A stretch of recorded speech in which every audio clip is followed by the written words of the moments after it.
Now, AMP, which I actually recently found out was the name of the group that Casenet has, and he has with a bunch of streamers. He's a streamer who streams on Twitch.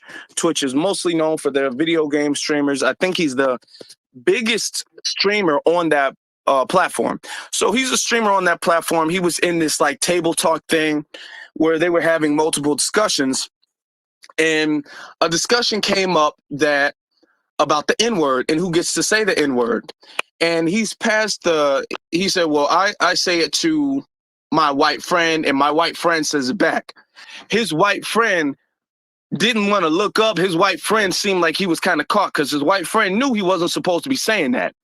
And we had a whole bunch of other people who were on who had the conversation, and they was all like, no, well, Puerto Ricans, they cool, they got grills in their mouth, they this and that. And this leads us to the conversation that we've been having for the longest time, because for the last few years, we've been talking about delineation and the importance of delineation. I think that this is a very important aspect of it, because by the looks of it, you couldn't tell Kai Cenat's ethnicity. If Kai Cenat sold you that he was a Black American, you couldn't really tell just by his appearance that he's not. He doesn't really have an accent like that. You couldn't really tell by his facial. He doesn't have that look. And we know what that look is. No disrespect, but there are non-FBAs who do have a distinct look that we don't, a distinct phenotype that we don't. So a part of the reason why delineation is so important, because culturally there are some concepts. There's a order that we follow. Okay, there's a code of conduct. That's the best way to phrase it.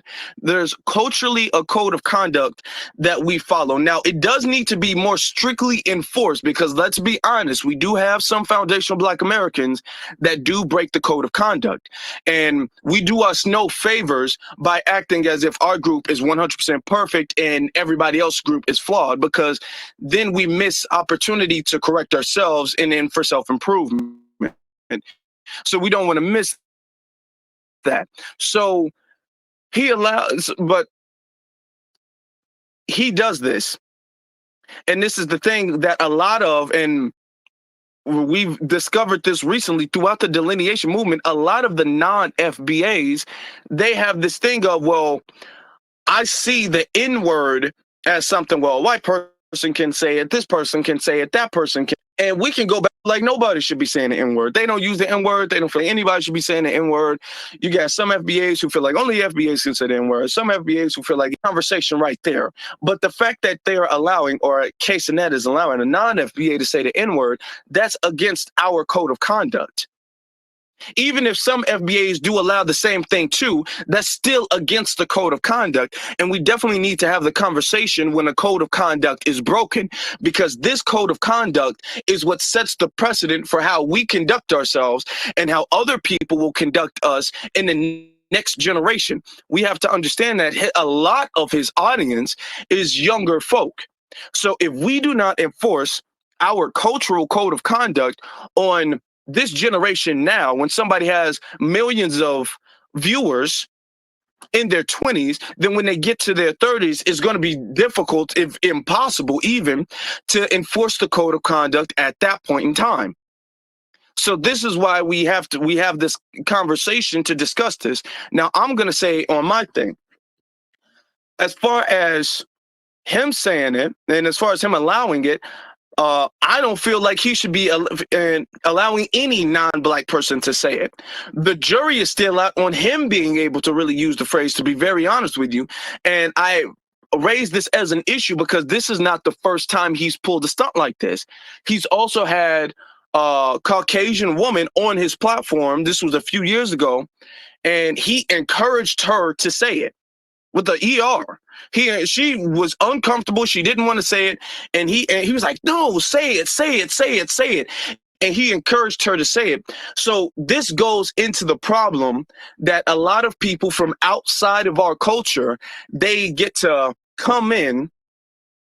And when they come in our culture, they get to become the people who, when they get in our culture, due to their melanated skin, what they do is they open the door and allow everybody else to come in as the token Negro.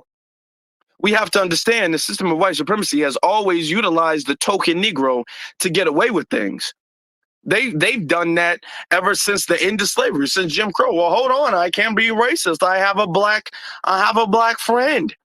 I can't be my neighbor is black. What do you mean I'm racist? They've always been allowed, or not been allowed. They've always utilized the token Negro. And I'm going to be honest, since we are talking about this, we have to end this, and we have to acknowledge the fact that a lot of non-FBA are very easily the token Negro of non-white people, of non-black people. I mean, so you'll have the non-FBA, they'll make the argument to us that an Asian can say it, or Hispanic can say it, or a white person can say it. So this is why it's up to us as foundational Black Americans to set the precedent of our culture and to set the precedent of the code of conduct to say, hey, if we still the jury's still out and we still deliberating on you being able to say the word, then you damn sure don't give anybody else a pass to say the word. And then you get on a platform and you just announce your pass. And this is because of the fact that we've allowed them to feel too comfortable, too mixed in. As far as my thing is concerned, no non-black person gets to say the word at all, no matter how it's used, no matter how it's phrased. I've said this on YouTube some years ago, and I'm going to say this again. Words have different meaning depending on who says it. If I say it to another brother, then it's a different thing. Even if I say it about other brothers, if I'm like, man, that nigga over there is something else, or whatever the case is, it's a different thing than if a white person said it. It's a different thing, because when I say it, I'm coming from a different cultural experience than when that person says it. So the position I have when I say that word is going to be different from the position any non-black person has when they say that word. That's why you call your mother mom, mama, all this stuff. Other people don't call your mother that. They call your mother by her first name. You don't call your mother by her first name, because if you called your mother by her first name, it would be seen as disrespect. It's not because your mother's first name is bad. It's not because your mother's first name is disrespectful, but it's because you hold a different position in your mother's life than other people around her. So for you to call her by her first name, it would be seen as disrespect. For you to call your parents, your grandparents, your uncles, your aunties by their first name, it would be seen as disrespect. So that's why we don't just call, well, really any elder by their first name. Even if we are referring to an elder, we always put a miss or a Mr. or Mrs. before their name as a show of respect. Now, I would call someone my age, I could just call him, would I call somebody who's 70 years old, would I be all like, hey, Michael? Would I call a family member who's 70 years old, Michael? No, I would call it, well, cousin Michael, Uncle Michael, something like that. Because I am in a different position. So words change depending on who you say it, or the way it can be perceived can be affected by the position of who says it. All right. And that's just the history of English language. Now, as far as the code of conduct is concerned, we got to be very strict on the fact that they need to follow our code of conduct, and you guys are trying to integrate without. You send up there essentially left your culture back home. When we look at you, we can't even tell that you're not from here, because all of the culture that you're replicating, all of the culture that you're sitting up there indulging yourself of the N-word, love it or hate it, it is our culture. So we are the ones, we are the vanguards, we are the ones who determine how this word is or cannot be used. We are the ones who need to set the cultural code of conduct of how people use this word. And when non-FBA comes up and they talk about the fact that, well, you know, we're all black because we got pulled over by the police, let's be honest, that's not very accurate. That's not as accurate as people make it seem. Because first off, Irregardless of that, it's still a code.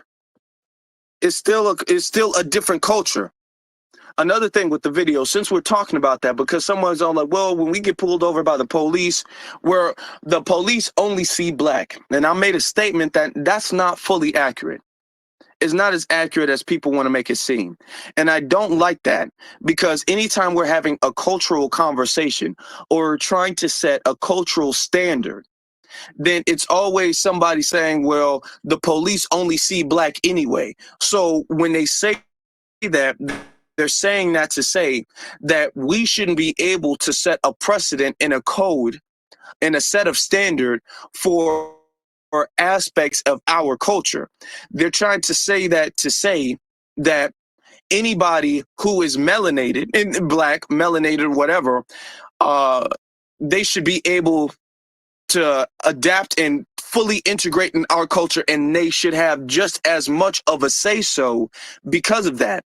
We can't go to carnival and play what type of music we want to play and then make it seem like, oh, hold on, don't we all get pulled over by the police? I couldn't go there. Remember, there was been videos a couple years ago, even this year, a woman went viral. Young woman went viral by saying that she don't feel like any non-Caribbeans should participate in carnival. Now, from my understanding, Foundation Black Americans don't really participate in carnival that much. But the thing is that for them to sit up there and say any non-Caribbean, if you don't have Caribbean lineage, you shouldn't be at carnival at all, it makes it seem like, okay, wow, that's what you call that divisive. So it's okay when they want to be divisive. And I said, okay, fine. They don't like the integration of hip hop and Afro beats. They want Afro beats to be its own thing. They want reggae to be its own thing. They want their culture to be its own thing. We can't forget about what happened with Michael B. Jordan some years ago when he tried to come up with that drink, Gervette. And you had a whole bunch of people saying that that was cultural appropriation because Michael B. Jordan is not Caribbean. So when it comes to Caribbean things, they'll say, well, you need to be Caribbean. You need to be a part of a Caribbean lineage, a Caribbean background to participate in that part of the culture. Even when it comes to Africa, there was a lot of Africans who were upset about the movie Black Panther in 2018. They were saying that, well, Black Panther, you guys, you got FBAs, you had Chadwick Boseman, and then again, Michael B. Jordan, who are the two main stars of the movie, and they're not African. You have two main stars and he's not African. How is the King of Wakanda a Foundation Black American and not African? And then the director of the movie was also a FBA and he was not African. That was cultural appropriation. When, what's his name? Eddie Murphy did Coming to America 2 a couple years ago. They was all like, well, Eddie Murphy, they're using what they call African accents, but Eddie Murphy's not African. Now, it wasn't as much outrage about that, but there were some people who were saying this. Will Smith, he did a movie called Concussion, which was based off a true story where he played a Nigerian doctor, and he was talking about how concussions are linked to football and people getting tackled and hits on the head. And there were some Nigerians who were upset about Will Smith portraying a Nigerian doctor, saying his accent was bad. He didn't really have the essence of the character correct. So we looked in and we said, okay. So when it comes to their culture, when it comes to their representation, they want them to be represented. They don't really care too much when we represent them or when we even participate in their things. They want it to be strictly with their lineage. And we don't make the argument that, what do you mean that we can't participate in carnival? What do you mean that we can't represent this doctor in the concussion movie? When the police pull us over, all they see is black. We don't make that argument because we have the full understanding that we do have a different cultural tie. But the thing is that when it comes to our culture, then we go into this argument of, well, the police, they only see black. The police, they see black. So what this means is that we should just allow any black person to be able to say what they want to say because the police see black. And that's very problematic. I also have the issue too. A lot of people had a problem with the fact that I said this. I'm gonna make this statement very clear. The police don't see us all the same. I don't like the fact that our discrimination seemed like it was regulated to police stops, because let's be honest, our discrimination exceeds that. You still have the legal system, you still have job discrimination, housing discrimination, you have the court discrimination, you have a whole bunch of other forms of discrimination outside of just getting pulled over because you're black. And when people make it seem like, well, we're equally discriminated because the cop is just going to notice our blackness when they pull us over, it relegates our discrimination, our very unique discrimination in this country, to getting pulled over because we're black. And that's very problematic and inaccurate, because it mitigates, or no, it relegates. I don't know why I said mitigates. Like I said, it relegates and it boxes that in. That's number one. And then number two, we're acting as if, to be honest, a police officer who's going to pull me over is going to treat me the exact same way as a police officer that pulls over a Somalian. Let's be very honest. The police might not be able to tell all of the time, and this isn't for me to dismiss any of the discrimination that they go through, because they do. Because we understand the system of white supremacy, they do go through discrimination, but it's not all the same. When they pull me over and they see my last name, and then they pull a Nigerian American over and they see their last name, and their last name is clearly something Nigerian, they're going to have a different look. It's a different perception about how we get treated versus how they get treated. Now, they might get mistreated still, but we can't act as if all levels of discrimination and targeting is the same. Because let's be honest, every non-Caucasian group of people in this country is discriminated against. Every non-Caucasian male group of people is discriminated against to some degree or another. Asians are discriminated against, Hispanics are discriminated against, but they are not nearly discriminated against in any form in comparison to foundational Black Americans. And this is one of the reasons why we say we're not going to do the whole black and brown thing, because the problem is that when we say black and brown, we're making it seem like the problem is even across the board. And when you make it seem like the problem is even across the board, that prevents proper justice from being able to happen. Neely Fuller taught us years ago, justice has to be compensatory. So the greatest justice has to happen to the people who've been the greatest aggrieved. The most justice needs to happen to the people who's been mostly aggrieved. If you make it seem like one person who's discriminated against once a day is the same as someone who's discriminated against every day, then you can't evenly dispense justice. The person who's discriminated against and targeted the most, that's the person who needs the most justice. And this is why the whole black and brown thing has been holding us back, because the fact that when we say black and brown, they'll say, okay, well, black people and brown people, quote unquote, they've been discriminated against, so we're going to unevenly dispense justice. So we're going to give a whole bunch of set-asides and benefits, intangibles to the brown community, because you guys said black and brown have been discriminated against. You said black and Asian have been discriminated against. So when we provide resources, we're going to provide resources more to the Asian community. And that's the way affirmative action has gone through. This is one of the problems, and this is one of the things that we've learned from affirmative action and our use of inclusive phrases.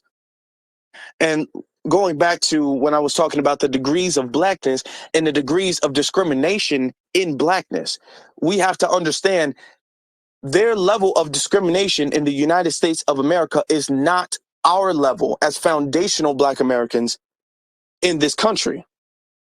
We can go through police stops, but then we can also extend that to illegal police searches. We can talk about police breaking into our house without warrants. We can talk about police brutalities. We can talk about, and then not even talking about the police, then we can talk about the court system. We can talk about them rigging the courts. We can talk about them planting evidence. We can talk about them extending our time. There was a whole bunch of foundational Black Americans who don't get let out when they're supposed to get let out, and all of this stuff is in the court system. There's a lot of us who go through inhumane things in the prison system. We can also talk about our discrimination as far as houses, eminent domain. We can talk about the discrimination as far as redlining. We can talk about the discrimination as far as the Highway Act. We can talk about every form of discrimination in every area of people activity. They can't talk about that to the degree that we can talk about it. So it becomes problematic when we make it seem as if all of our discrimination is equal because we all get stopped by the police. That's inaccurate, and is not true. And this isn't to relegate or mitigate what they've gone through. This isn't to belittle what they've gone through, but we're going to have to get this straight, because I don't like the fact that they use this as a pass. I don't like the fact that they use this and they say, well, because we all get stopped by the police, that means as far as hip hop, I have just as much influence in hip hop culture as you do in your culture, or just the hip hop culture or any Black culture in general. I have just as much influence and say, and my voice should be equally as considered. And I'm a second generation immigrant, but I get stopped by the police too, or I get discriminated by the police too. So as a second or even first generation immigrant, my voice about your culture should be equally considered as your voice about your own culture. This is something that we have to stop. We have to stop this whole police argument. No, the police, we're stopping that now. We're putting that to bed now. So when we have the conversation about the code of conduct, the only people sitting at this table are foundational Black Americans, because we are the only people who need to be sitting at the table. We are the only people who need to be having that conversation. Now, some people are saying that what we should do is we should say that they're not Black because we're Black and they're not Black. Let me give you a way to understand this, because I think we need to update our files on this. We need to update our files. We need to update the way we view this situation, because a lot of people have been arguing about Blackness, and I want to take this conversation to give you a definition, because the reason why we run into problems in society is because certain people have certain definitions for certain people, and then we kind of move the goalposts depending on who we like and dislike.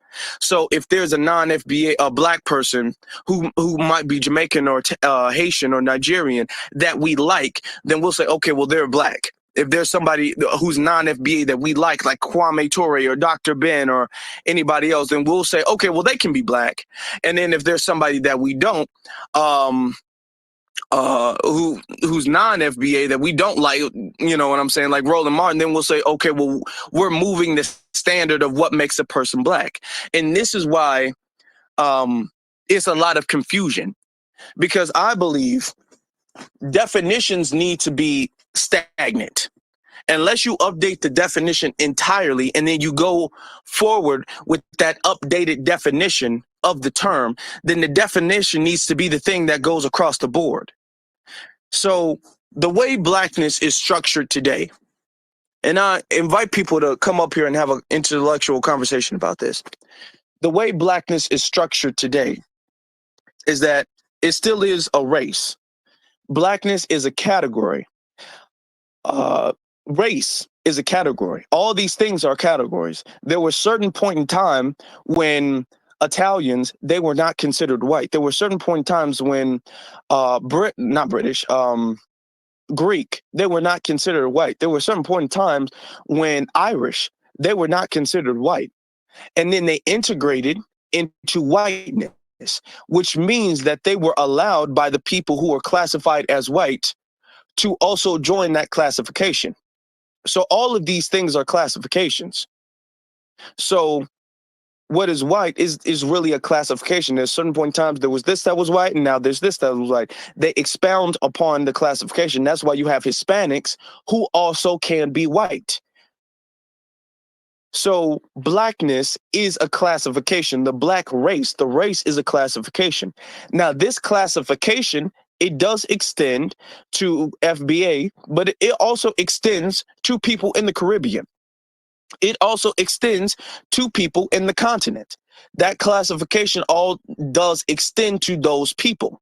Now, as far as foundational Black Americans in our history, because we have never viewed ourselves by our own ethnic, we've never really ethnically identified ourselves to a large degree until very recently. We've been using our racial classification and our ethnic classification simultaneously and interchangeably. And I think that that's where the confusion has come from. When people say, well, our ethnicity, we'll say black. When people say, what is our race, we'll say black. And I think that's where a lot of the cultural confusion comes from, as well as the fact that we have pride in the term black. Foundational Black Americans also have pride in the term black. So now that we're going through the delineation movement, there's a number of people who want to restrict the use of the term black only to foundational Black Americans. And I will say, you know what? I understand that. I understand that and I get that. However, how I think we should go about it to stop any confusion going forward is we can say, yes, we are black and they are also black. We are in that same racial category. The same way a Japanese person is going to say, I'm Japanese, but I'm also Asian. And a Korean person is not like me at all, but they are also Asian. We're all in this racial category. Now, if you say a Japanese and a Korean are the same, both of them would get very offended. But both of them understand they're both in the category of Asian. So it's not any confusion among that. So I think that this is the way that we should be viewing things.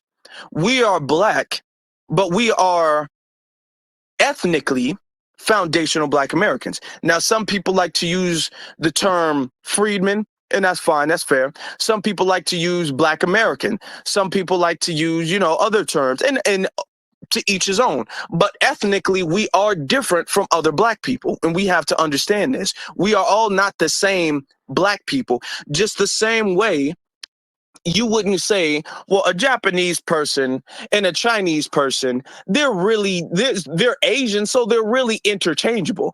A Japanese person and a Chinese person will almost want to fist fight you if you said that Japanese and Chinese people are interchangeable. They will say, no, our culture is different. The foods we eat are different. Our entertainment is different. Our family structure is different. Our lifestyle is different. All of these things are very different.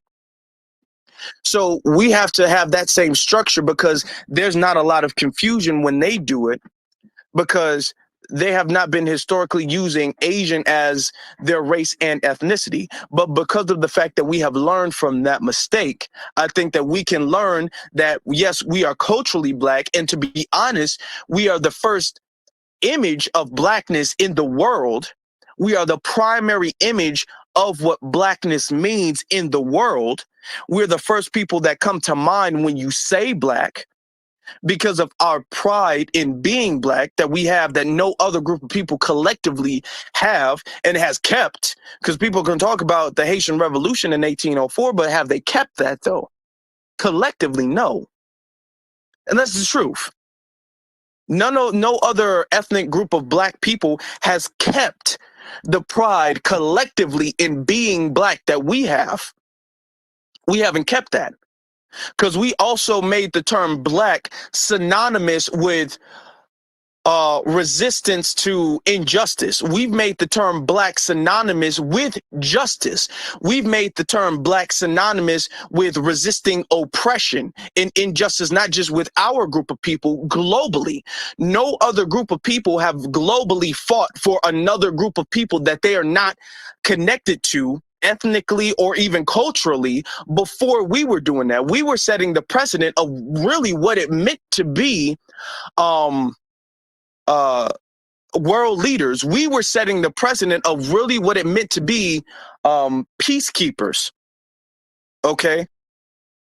So we are the first image of what it is to be black. We are I would say, the standard bearers of the word black. We are that, but we are not the only group of people that fit in that category. And I think we solve ourselves from a lot of arguments when we acknowledge that.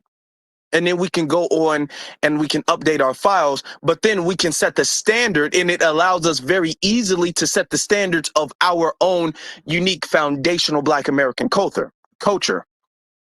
And speaking of foundational Black American, we got our good sister FBA Goddess on the stage. FBA Goddess, you got it. Hey, how you doing, Afro? Me and my daughter was having this very conversation when it comes to Kamala, for instance.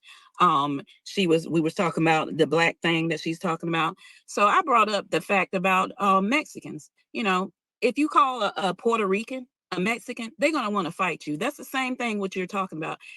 Same distinction.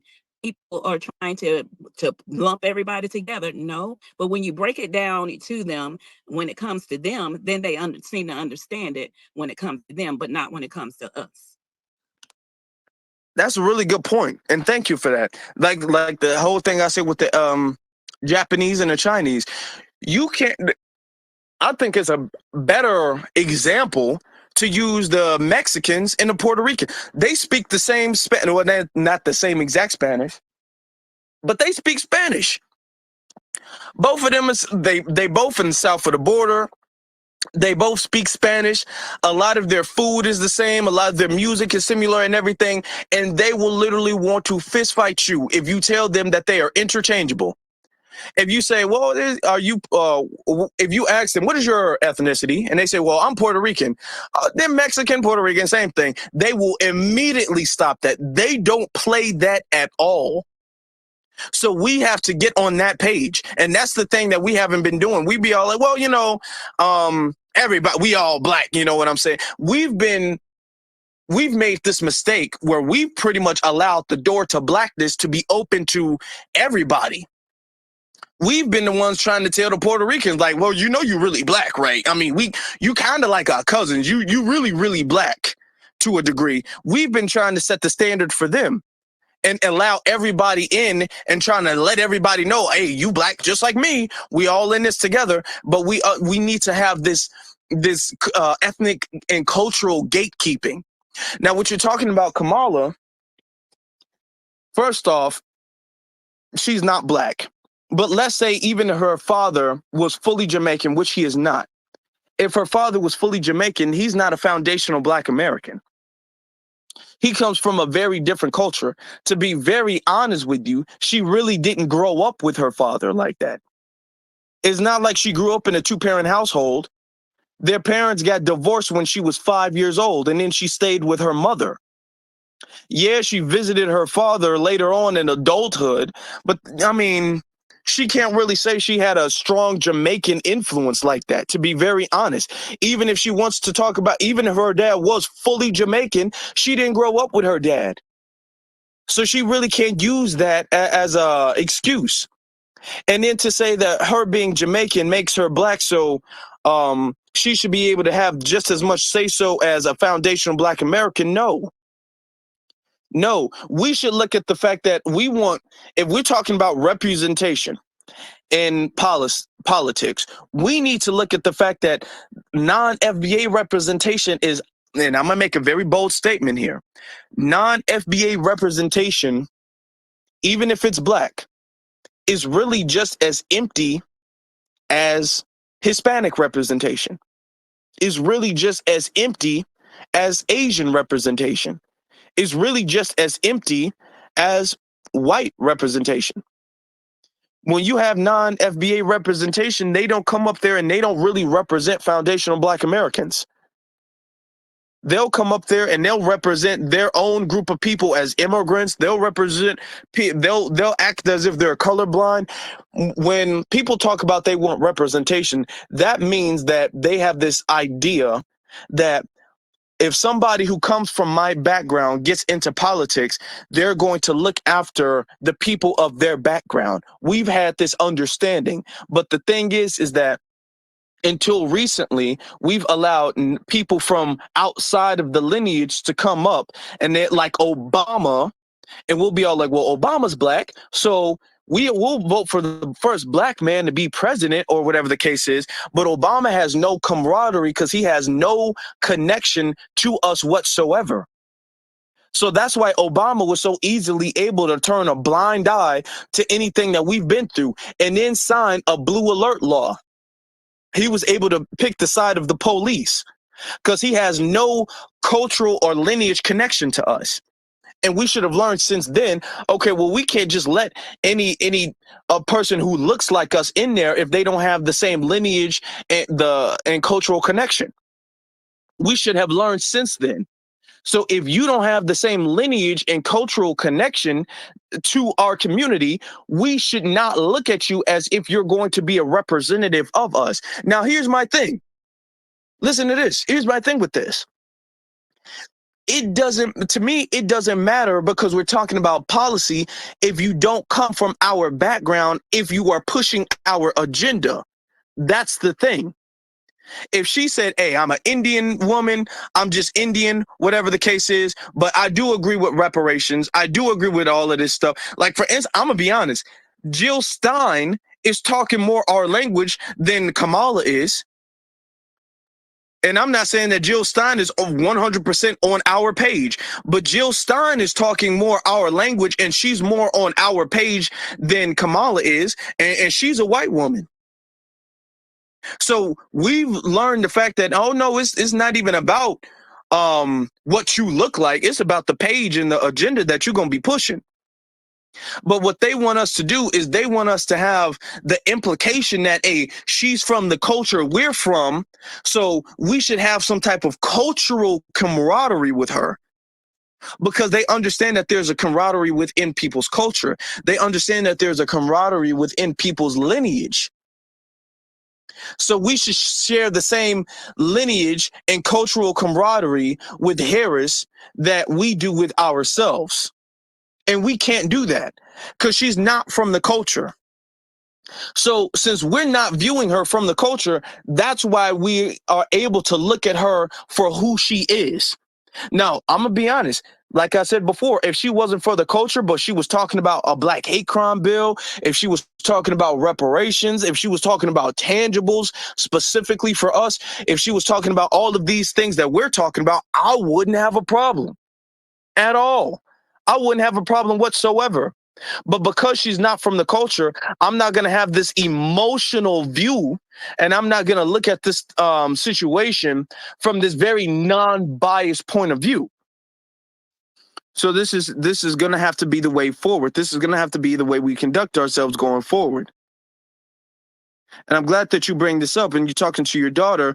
And I hope your daughter, I don't know how old your daughter is, but I hope your daughter is really able to understand this cultural concept, because she's going to be the next generation of the people who represent this. So it's good that, like our sister FBA Goddess is setting the cultural code of conduct and the way we view our culture and the cultural gatekeeping conversations and aspects that unfortunately we're just now starting to have.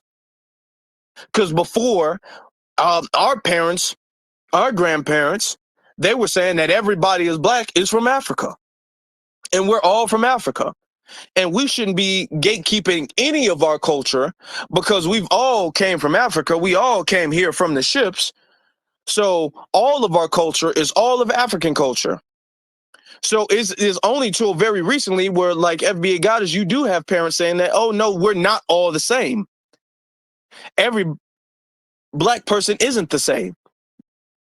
We don't live in the days where Candace was talking about the 1/8 rule when it was really the 1 drop rule. We don't live in those days anymore. The 1 drop rule don't exist. That don't exist no more.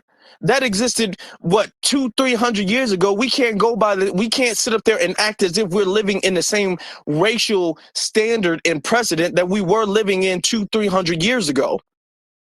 where there was all like a single drop of black DNA makes you non-white. Because nowadays in 2024, who doesn't have a single drop of black DNA? Most of them probably had black DNA, to be honest, but they just couldn't tell. So most of them, even when they were doing the 1/8 rule or 1 drop rule, most of them were breaking the rule. They just didn't have the technology to be able to tell that. Now we have the technology to tell that. And if you do literally 1 drop, 1% rule on any American, who's not going to have 1% of what you call black DNA? So we can't go with the 1 drop rule anymore. That's not what makes you black. We're going to have to update that. So when we talk about Kamala and mixed people, we are going to have to talk about their standard of blackness. Because like I said, blackness is a category, is a classification, I'm sorry. And when we talk about mixed people being black, I think that is a very interesting conversation that we need to have. Like, for instance, Obama is mixed. J. Cole is mixed. Both of them, if you just talk to them, if you look at them, they don't look racially ambiguous. Obama does not look racially ambiguous. If you did not know who Obama was, you would not be able to tell that Obama's mother is white. You wouldn't be able to tell without knowing who he was. If you just saw him on the street, you wouldn't be able to tell that. J. Cole, you wouldn't be able to tell that his mother was white. You wouldn't be able to tell that. Now, you can say Drake. Drake is more racially ambiguous. You could kind of he does have signs of blackness in him, is visible, but you could tell that, okay, Drake, you have some non-black mixture in you. Okay, if you guys know about, there was a rapper, there's a rapper named Logic. Now, if you look at Logic, Logic looks 100% white. Logic don't look black at all, but Logic got a black daddy. So in some cases, you can have a mixed person who has one solid black parent and then one solid non-black parent who turns out looking like Logic and is easily passing and can literally go his entire life, and people would say that he's white. People would never assume, unless he said so, that he had any black in him whatsoever, especially that one of his parents is black. So the thing is that, can we say that someone like, because we try to change the rules based off of what people look like, where their passing or where their phenotype is, and that gets into genetics and that gets into phenotypes, and then that argument can be very tricky. It can be very tricky to be all like, well, in order to be black, your lips have to be this big. In order to be black, your skin has to be this dark. In order to be black, your hair has to be this texture. Because you have black people who have dark hair or dark skin, but their texture is they have looser textured hair. You have black people who have thinner nose or thinner lips, who don't have that strong, what you would call African-centric or Afrocentric phenotype, but they have dark skin. You have black people who have very strong African-centered phenotype, but they have very light skin. So it gets very tricky with that. So the way we should go about it, and I'm not going to take the credit for this, Black Alpha, I was talking to him about this, and he's the one who came up with this classification. We should do a thing where, as far as mixed people are concerned, we should have a thing of, there's like Afro-mix, and then there's non-Afro-mix. The way Hispanics do it. There's Afro-Latino, and then there's white Latino. We don't classify all Latinos as white, yet we don't classify all Latinos as Afro-Latino. There are some Latinos, you're either an Afro-Latino or you're a white Latino. And if we do it when it comes to mixed people, I think that can create a lot of confusion too. We'll allow them to identify, because what a lot of mixed people, they'll do is they tend to ride the fence a lot. They'll ride the fence of, well, I'm white here, I'm not fully black. And then when it comes to black culture, they want to speak fully on behalf of black culture. You know what I'm saying? So we can't allow. Are you a Afro? Are you what you Afro mulatto or you a white mulatto? Okay, if you're a white mulatto, stay over there because what they'll do is they'll dibble and dabble. They'll come into black culture, be like, hold on, my dad's black, so I get free range to say whatever. And then all of the other time they're trying to integrate into their whiteness and their white side of the family, and that becomes very problematic because what they are used as is the door openers of our culture, and they let anybody through. They become the token negroes who just keep the door open for non to be entering in and out of our culture, or they become the voices of non things about our culture. So I definitely want to give our brother Black Alpha credit for that because I was talking to him and he came with concept. And I think that that's a wise thing to go about. And I don't want to take credit. Afro, you on a earpiece? Give me Going one in and second. out. Yeah, say that. My Bluetooth was on for some reason. Say something again. Can you hear me? Yeah. Okay. But I did want to tell you, I didn't mean to interrupt you, but I want to tell you about that. But I want to tell you also, my daughter is, I know I look young and all, I had her when I was one, but she's 35. Um, but she got mad about it and all, and she was so decided to sit on the couch. Mm. So so your daughter's a Harris supporter, right? Not anymore. Okay, good. Good. Okay. I don't want to say another one bites the dust, but that's good. Okay, FBA Goddess is doing her job. I appreciate you. Thank you. It's important that 35 is, you know, to have a conversation. Now we have Path of Justy, I believe it's or Juiced. Pastor Just Malou. Again, I probably should change that. Again, thank you for everybody for your contributions. Afro Elite, man, you went in on this topic, and I really hadn't thought. Well, I kind of thought about it as deeply as you had, but not really as deeply. So I, at least when I think about it, I think about white supremacy and its designation of racial categories, and black is one of those. Just like you would say, I guess Asian and Hispanic as a racial category. But maybe one consideration is that's black with a little b, because anybody with quote unquote enough melanated features and is designated by the quote unquote white supremacists as being black is black within not only their cultural perspective but also within their system, and those systems have real life consequences towards economic deprivation, social deprivation, otherism, and I think that needs to be remain as a conscious reality because that is exactly how they still practice it. They're just less overt now in most manners, but they still keep not only these racial categories of others, but it shows their prioritizations of how they distribute resources, political energy, warfare, etc., etc. So I think that's important. But I also like how you designated again our ethnic group, the FBA designation. The only thing I would correct is that I really feel like this really isn't the only thing new is the words, because to be real with you, like almost none of our parents or our grandparents said we're just black or we're Caribbean or we're African. And most they would say, okay, we may have some of us would have some Caribbean ancestry and we have some way back African ancestry, but as a general matter, man, nobody has really been saying that we're them, and they clearly haven't been saying that they're us. So I think that needs to be distinguished. Is that let's just be real, like this whole Black Americans don't have a culture, and Black Americans aren't really anything. Y'all are just slaves and all that other derogatory stuff.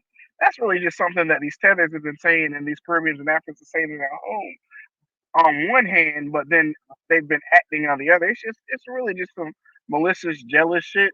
So, I mean, it's important that we have these conversations about what's going on, but nobody in reality thought that they were our ethnic group. If we're going to be real with how everybody's been acting, how they build in their own enclaves, how they have zero resources for us, how they otherize us when it's anything negative. Like, there's nothing to say that they have ever affiliated themselves with us except for how they participate in access to resources for blackness, which deals with here in America. If they're in America, they get access to resources. Okay, now they want to be black. They want everybody to be black. But that's literally the only occasion where they even define themselves as black. Again, we talked to CARICOM. They had everybody in the mamas in the group except for Black Americans. So that tells you a whole lot off of that. They do their parades and festivals. They'll have everybody in the sun except for us. So I mean, if you wanted to talk about, and when they have their restaurants, it's literally in their own enclaves. It's like there's no logical resource for even their own actions that they've identified for us. And man, most of us who know I'm Generation Y. We know our grandparents. Our grandparents are like, hell no, we're not African. Like they didn't hate Africans, but they were like, we're not African. So it's like just because the black immigrants haven't wanted to talk to our families for 60 years when a lot of our grandparents are still alive, or our great grandparents, if they had just talked to them, which again shows you how different their culture is.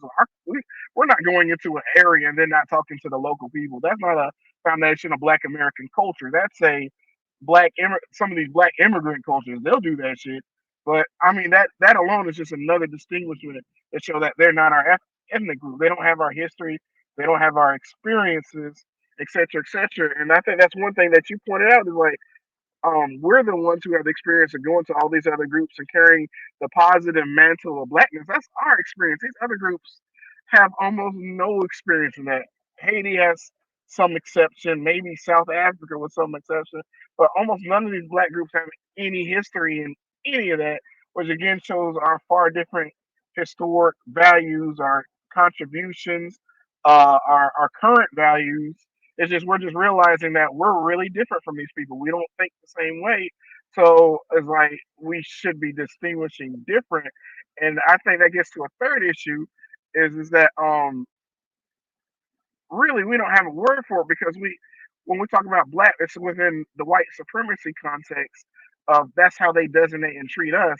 But we don't have a word for blackness as far as upholding those values worldwide because the tethering wouldn't be a problem if they weren't undermining us, if they would go back in their homelands, build opportunities for us and other people, and spread those opportunities. Like, if they would do those things, then we would actually be culturally in a similar blackness.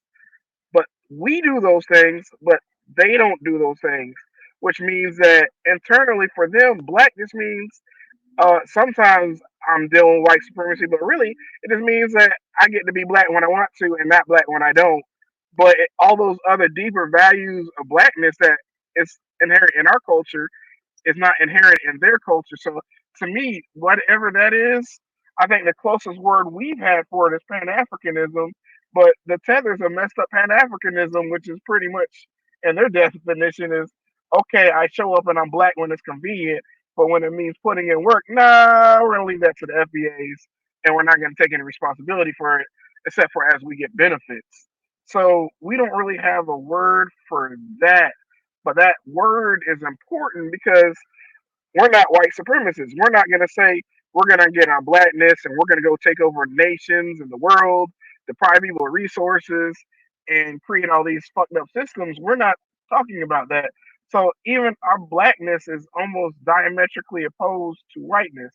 Blackness, in our definition, is an affirmative thing. It's something you do versus whiteness it has something to do with doing negatives as white supremacy, but they can allow for just complicity in the system because some of it is as long as white folk contribute to their system, they don't all have to be practicing white supremacists because the practicing white supremacists can be the conquerors and the complicit white supremacists can be the people who strengthen what they've conquered versus we and blackness is not about conquering, it's about securing justice and righteousness for so-called black people. So in us, we really need a word of blackness that is about positive and affirmative contributions towards other black people as far as building in righteousness, justice, etc., etc. But that's just the way I see it. Thank you for that. I appreciate that. I will say, as far as some of our ancestors and some of our grandparents, they did indeed say that all black people came from Africa. We did have the Pan-African movement where we believe that all black people, at least in America, we all came from the same slave ship or the continent of Africa. So that was a general understanding and belief. Even if we weren't all the same ethnically, there was an understanding that all of us, or at least a lot of us, had, that we were all from Africa. And I'm glad that we're updating from that understanding. Now, everybody didn't have that understanding, but that understanding did exist within our culture at a certain point in time, where we that's why we upheld Africa so much, because we understood that that was quote unquote home. Um, I do like what you're saying, and I want to expound on the fact that what you said is that our blackness, how we view blackness, is juxtaposed to whiteness, because we're the people who lived alongside white people in this country. We're not the majority in the country, so we view our blackness in a very different way than they view their blackness. Like I said, blackness is a category. Black is a category. If you have an island of people and 92% of the people on that island is black, you're not going to need to put black on the birth certificate, because that's self-explanatory. You're not going to have black on the wall, or black college on the wall, because that's self-explanatory, because there's nobody non-black going into that building, because 92% of your entire population is within that racial category. In America, because we didn't have a 92% people be of our racial category, we had to understand that we've always had to identify with our racial category, where other groups of people throughout the world, the diaspora and the continent, they didn't have to identify with their racial category, because they've always been the 90 plus majority in their land. And we didn't have that. So we've viewed our blackness differently. We viewed our blackness juxtaposed to the non-black group of people, which is the Caucasian group of people in this land, because they didn't have a large amount of Caucasian people in that land. They didn't have anything to compare their blackness to. So that's why they're all like, well, as far as the whole thing of blackness, then we're just going to go with us ethnically, because they did have multiple ethnic groups within their land, but there would be no need for them to categorize themselves racially if 90, like I said, 92%, 98% of the people are all in the same race. So I think that I'm glad that you brought that up, because we have to understand that. We have to understand, and this is why we compared our blackness to their whiteness, and we compared their whiteness to oppression, subjugation, and injustice. So we use the term blackness as a symbol of justice, as freedom, of liberty, of our racial and ethnic pride. So it's good for us to understand the history and then the context of that history. Now, you had something else you wanted to add? I want to say thank you for your contribution, because you've opened up my mind about this a lot. One thing you were talking about was the juxtaposition of whiteness to blackness, and I think that juxtaposition is very important to talk about, because a lot of people do talk about blackness in terms of the power dynamic juxtaposition and the historical juxtaposition clearly. But I think even on a deeper level, there's a different definition of humanity between the way we define blackness and the way that white people define whiteness. Their quote unquote humanity is more about control and domination of resources in other groups, whereas our humanity is more about at least a baseline definition of justice and decency. And I would say that definition, or that definition between whiteness and blackness, probably has very long energy. Like even on the African side, and I know it's hard to attenuate this, but just looking at the definition of timid, where you were the definition of humanity and blackness was based on the laws of Ma'at, versus an Aryan culture going back to the Code of Hammurabi and it may be attenuated to put that on that. But if you look at that Code of Hammurabi, ain't no decency or humanity in it. It had very brutal forms of slavery back then, and very hierarchical control systems way back then too. So I think the juxtaposition point is very important because part of the understanding is based on that, but also there's a definition of humanity between blackness and whiteness that are almost completely opposite of each other. To be honest with you, one is based on power dynamics, one is based on self control and or alignment with higher values. So I think that needs to be part of it. And I had a second point too, but my memory is just garbage. So I apologize about that. But at least as for the first point, I think I would add that is the juxtaposition is important to understand, but it's also on a deeper level the definition of what it means to be humane as a group. That definition between whiteness and blackness, as a general matter, are very opposite of each other, and that's not necessarily because of a juxtaposition as much as it is just we have different values. And I think those different values have probably always existed, at least, again, whiteness as a derivative of Aryanism, which has always had different values. And our blackness, whether you say on the indigenous side, they were very welcoming people, or on the African side, probably very welcoming people too. So, and maybe too welcoming. So I think that needs to be part of the conversation also. So Yeah, you're 100% correct. You're very correct. This is a really good conversation. If you guys want to jump in, definitely feel free to. And when you understand this and you understand the cultural concept of this, the historical concept of this, this is why we've always been, culturally speaking, we've been human rights advocates. This is why you had Dr. King and Malcolm X and Muhammad Ali. This is why when you had wars overseas that did not harm us, did not have anything to do with us, you had our advocates in America speaking out against things that were happening outside of America, that we were not being bothered by, we were not being affected by, we were not being harmed in any way. If they didn't say it on the news, we wouldn't even have known about it, to be honest. But the fact that we knew about it, we were sitting up there advocating against it, to stop the apartheid in South Africa, to stop the war in Vietnam. Okay, so we were the ones advocating against all of that stuff, our group of people, because, like you're saying, because we juxtapose what our ethnic group of people is, and then our blackness, because we juxtapose blackness due to, let's be honest, due to slavery. Slavery did a lot to our psyche, to our group of people psyche. And we talk about the negative psychological effects of slavery, but I'm going to say something that you guys probably have never heard of.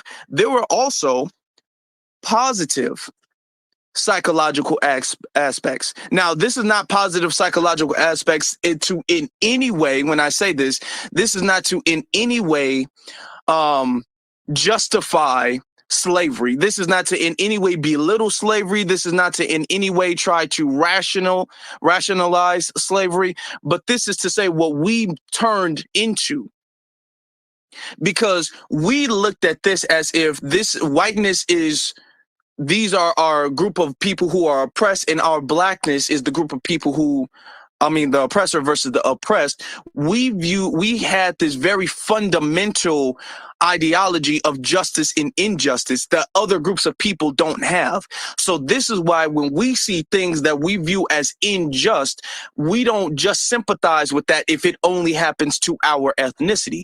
And this is a very unique thing that happens when it comes to us that doesn't happen when it comes to anybody else, not collectively speaking. This is why even today, you don't have activists that really fight for other groups of people's plight.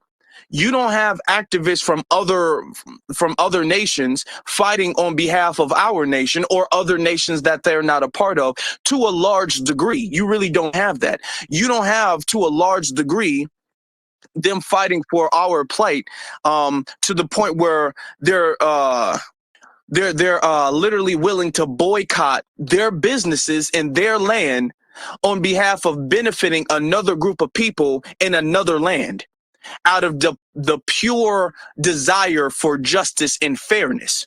You don't have other groups of people doing that, because since our people was in such a inhumane state, it made us have this very firm cultural ideology of justice and injustice. So that is why we can have sympathy and empathize with any form of injustice. That's why when Asians get discriminated against, we have a whole bunch of, even when the Asians were in the internment camps, the only group of people who were advocating for them to get out were foundational Black Americans. Even when it comes to the Native Americans, it was a lot of foundational Black Americans who are all like, you can't do this to these people. And this has happened to every group of people who've come to this land, period. Years ago, when you had the immigrants, the kids in the internment camps, you have foundational Black Americans like, get those kids out those cages. You can't put the kids in cages, separating them from their parents. The situation overseas with the Gaza and Palestine, we all like, you can't be doing that to these Palestinians over here, because we view injustice in a very unique and different way than other group of people view injustice. Other group of people view injustice in this very selfish way. Other group of people be all like, well, if it's not the injustice that affects me or my people, then it's not my fight. We view justice as if justice is our fight, period, globally, and it's universal. Justice is the mantle that we have taken upon. Our group of people are really the standard bearers of what justice really is, of what fairness and righteousness really is. Other group of people, they don't really have that standard. They have the standard of if it's not happening to my people, it's not my problem. We've never had the standard of if it's not happening to my people, it's not my problem.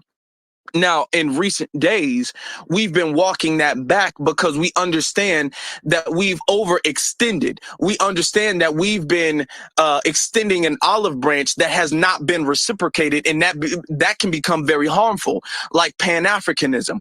We send up there boycotting American businesses, and we're protesting for things going on over there, and then they don't have that same energy at all over here. They come over here and they're telling us that we need to pull ourselves up by our own bootstraps. They come over here and they say, well, I made it, so ain't no racism. A lot, and not all. I don't want to paint them all with one broad brush, but a lot of them, they'll come over here and they'll do like the Candace Owens, you know. Now, we do have some FBAs like Larry Elder who do that, but you have some of them who do that. So we have culturally updated. We've reached a cultural evolution where we've realized that, hey, it is problematic to extend this olive branch of unity and fighting for justice and solidarity to other people who refuse to do that. These other people, and I'm not just talking about the diaspora, I'm talking about globally. This is one of the reasons why when I look at people sitting up there advocating and fighting for Palestinians, and then next thing you know, Palestinians is calling Black folk the N-word. Palestinians is discriminating against us in their restaurants, in our neighborhoods. You don't see no Palestinian activists, I'm sorry, who has a historical record of fighting for our behalf. And don't let the George Floyd uprising confuse you. That has not happened. Name one. Nobody can. But yeah, when they're in trouble, we the first ones to step up for them. And we understand that becomes very problematic because we're taking the focus off of our plight and our justice and what we need. And we're trying to spread this universal concept of justice, which is righteous, but unless it is going to be reciprocated, it becomes harmful to our group of people, which is the group of people we need to look out for first and foremost. So I'm glad that we're having this conversation. Is really good. This is a really good conversation that we've been needing to have. But we finally got our good brother Black Alpha on the stage. Black Alpha, you got it, brother. and then we'll get you the Negro Black Knight. Peace, family. Peace, family. How do I sound? You can hear me well? Yeah, loud and clear. All right, man. First off, brother, you cooking right now, fam. A lot of great points, y'all. I want to unpack a lot of the points that my brother made, as well as the other speakers. And I also want to respond to that video that's circulating. And it all starts, family, with us completely delineating and separating, and not just on a physical level. I'm talking about social, mental, and even spiritual. You understand what I'm saying? Because a lot of these people in every element of our life, they blend us in with everybody. All right. You got to understand, the tether is someone who blends in with us. They want to get near us. They want to act like us, walk like us, talk like us. And then eventually they want to be us. And then you can't tell the difference. I'm old enough to remember back in the day when black folks used to beg people to be black. They used to always go to the Latinos. You know you're black, right? You know you're black, right? And these people continuously met us with the same response. Me no black, me no black, me no black. Okay. And then this generation, we got to the point where we say, well, fuck it then. You want to be black, then cool. All right, then bye. That's what it is. And that's the way we got to be. And that's how it should have always been, to be real. I'm not here to force somebody to come on over here. All right. And 9 times out of 10, the people we was trying to get to be black weren't black in the first damn place. There's so many inaccuracies that they've been trying to put on our culture and on our lineage that this generation has been the one to change. I always say this is the reparation generation. And what I mean by reparation generation, I'm talking about just repairing every damn thing. We're repairing folks that lied to us. We're repairing the money. We're repairing the debt that's owed. We're repairing the tethers that came around here. Any hole that has been in this ship that the older generations put there by being off code, we're the ones that are repairing it and fixing it. And it starts with just being crude. Be your damn self. And if you hurt some feelings, that's okay. You know, there's people running around telling us to quit saying tether. You know why they want you to quit saying tether, family? Because it doesn't benefit them when you use the term. They're trying to, in a backdoor way, trying to disarm you.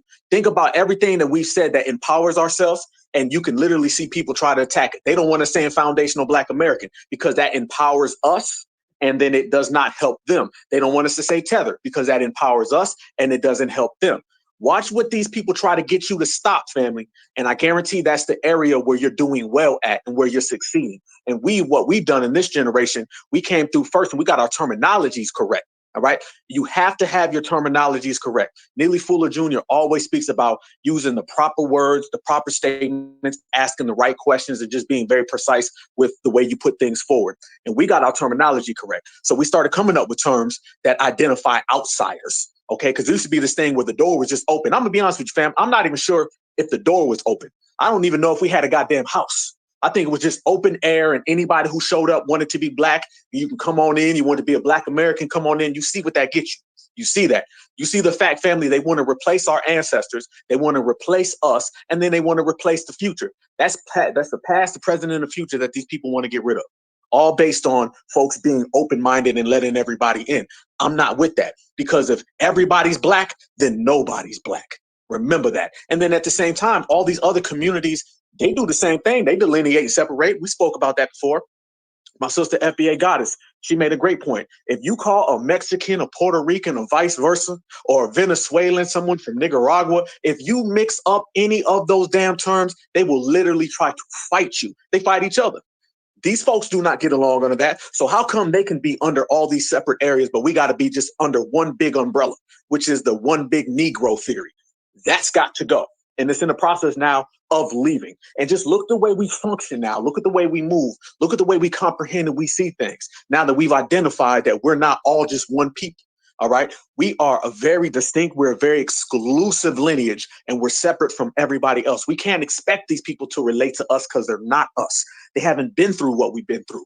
They'll try to do it all across the board. And I believe we're the only lineage where they try to get everybody to be us. There's an Indian woman right now running for president, and they're trying to tell us this Indian woman is black. Hell, I remember back in the day when it was just a damn Latino, or it was a damn African or the Jamaican. We can handle one or two different people. Now you got folks that ain't nowhere near black from the other side of the planet Earth, and they trying to put them on our culture. So it's very clear that we have to do it. Because like I said, family, you could take it to this election. If you sit back and you watch what goes on in this election, if Kamala Harris can come and they can sell us that she's an Indian woman, every Indian woman on the planet Earth will be here tomorrow, and they'll be trying to replace every Black American woman. It's real out here. It's very serious. It's not for play. These folks can put an Indian woman as the face of Black women, in America, then they can do anything. Next thing you know, Miss Yang is going to show up straight from Vietnam, and she going to say that she's Harriet Tubman. And these folks have no shame. No shame. See, we can't wrap our mind around a lot of times someone trying to steal someone else's ethnic identity. See, because we don't do that. We're so proud of being ourselves, we can't sit back and watch somebody else and say, I'm going to be them. I'm going to steal their culture. I'm going to steal their holidays. I'm going to steal everything they do. Black folks really never understood that because we don't function and operate from that perspective. These folks do. They have no shame in coming over here and taking from us. They have no shame. Let me tell you, they know exactly that they stealing. They know exactly that they tethers. They know exactly they don't deserve a damn thing that we created. They know that. They just don't care because they steal from each other. So somebody steals from their own people. What you think they're going to do when they come here to America? They're going to come steal from us because they never built anything. They never got anything popping. That's why in the political world, every single person who has a little lick of color, they have to say they're black. Why? Because Kamala knows if she says she's Indian, she ain't going to get no votes because Indians can't get things popping. The same reason why Barack Obama had to ride the black train, because he can't get things popping. Same reason why when we go out to places like Columbia, South Carolina, FBA goddess, you were there, the Palestinians showed up. And they were literally following every place where people were celebrating Dr. Martin Luther King. Why? Because they can't get it popping on their own. I'm talking about the street protests all the way up to the political atmosphere. They cannot get things moving, so they attach themselves to blackness. It's really an unspoken rule, y'all.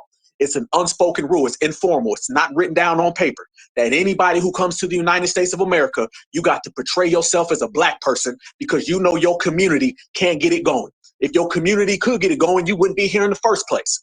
And the white man, he allows these people to come on in. Why you think it's white folks that's always patting Obama on the head and saying he's black? And they pat Kamala on the head and say she's black?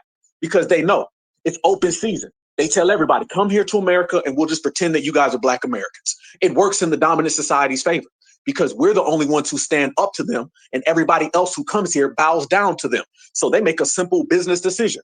Let's get the black Americans out the way and let's bring everybody else in. We'll mix them up. We'll twist them up. We'll give them a big old pot of gumbo. And next thing you know, the black Americans will be gone. And we'll have some people from India and from Vietnam and from wherever the hell else. And they'll all be here and they'll say that they're the black Americans. That is a very backdoor, sneaky way of trying to infiltrate our culture. And the only thing standing in between that is us delineating. And the way you delineate is with lack of emotion. I don't care how you feel when you come to America. If it hurts your feelings that I tell you that you're not one of us, then you just gonna be some hurt feelings having you know what, okay? Because we're not going down that lane, we're not going down that. We are moving structurally and we're moving with a good pace. And in terms of people running around here saying the N-word, they know they ain't got no business saying the N-word. Family, they've got so selfish that they think that they're entitled to our culture. You know you are a very entitled person when you get offended that somebody says you can't do what they're doing. You are very, very entitled. And that's what they are. They're entitled people. They think that what we do belongs to them. They think it's a birthright. They think we owe them something. This is how low budget, scandalous, spineless, and shameless these people are. And I always say, with shameless people, you get shameless results. So understand this is the way these people function. You got folks who are 7 different ways removed from us, giving other people the passes to say things that only we should be able to say. All right. You got tether number 1, 2, 3, 4, and 5. And he's telling tether number 5, 6, 7, and 8 that he can say the N-word. Where the hell they do that at? I'll tell you what, they're not going to be able to do that here because we're not allowing it at all. The G-checking, the regulating has to be in full mode. The feelings who give a damn, if they get upset and they got to go run to the dominant society or they got to go run back to their village or wherever the hell they come from and they can go tattletale on us, you better get to tattling. All right. And I'm not really big on a tattletale and tether any damn way. We built this country. We created this country and we're going to continue to dominate this country. And anybody who comes to this country better wipe their feet on the floor and pay homage to foundational Black Americans. Back to you, Brother Afro. That's our brother Black Alpha setting it off. Thank you, brother. I appreciate that. Now, before we get to the hands, because we had new speakers, like I said, if you guys want to come up, you will come up. You will be orderly. You will participate. Have your hands up. Don't come off the mic. There was somebody who came off the mic. I immediately shut you down, dropped you back down. So you messed your chance up. But I'm going to use you as an example of what not to do. So now he can't come back up this conversation. So everybody just knows, look at him. He's not going to be able to come back up. I want to talk about the word tether. A lot of people have an issue with that word because they feel like that word is mean, that word is harsh, that word is divisive. I want to let you know something. In order to solve problems, and I'm going to say this very briefly before I get to the next speaker. In order to solve problems, you have to be divisive. In order to solve problems, you have to be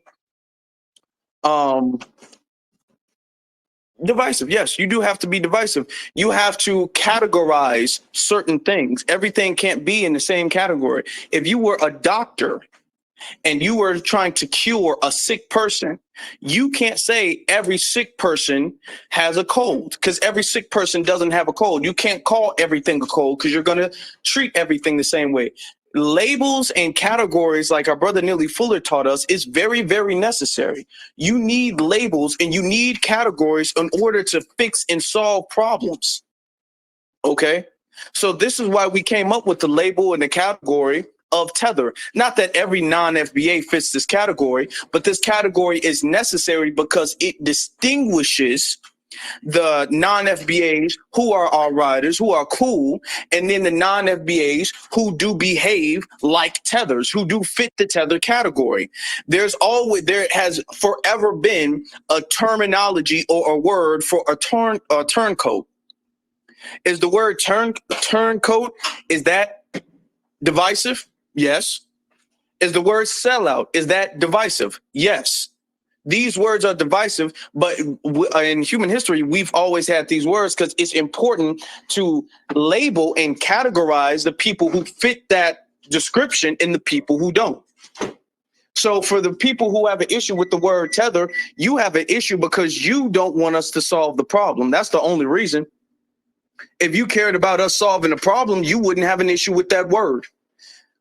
But I'm not going to be too long on that because I can go even further, but I'll let the next speaker, we said the Negro Black Knight. You can unmute yourself. You got it. Yeah, you guys have some really great talking points. I really do appreciate what you're talking about here. Keep up the cooking. Now I'm gonna get to these points. One of the things, the reason why we have this revolutionary spirit and to fight injustice is one of the battle cries that come to mind is Dr. Martin Luther King when he said the most famous quote that injustice anywhere is a threat to justice. A threat to justice everywhere.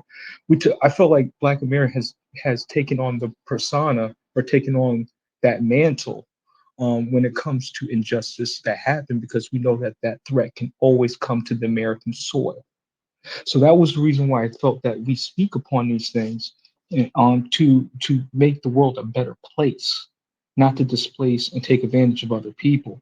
That shows our humanity. That shows that we are very special and particular people. That's the other thing I wanted to talk about.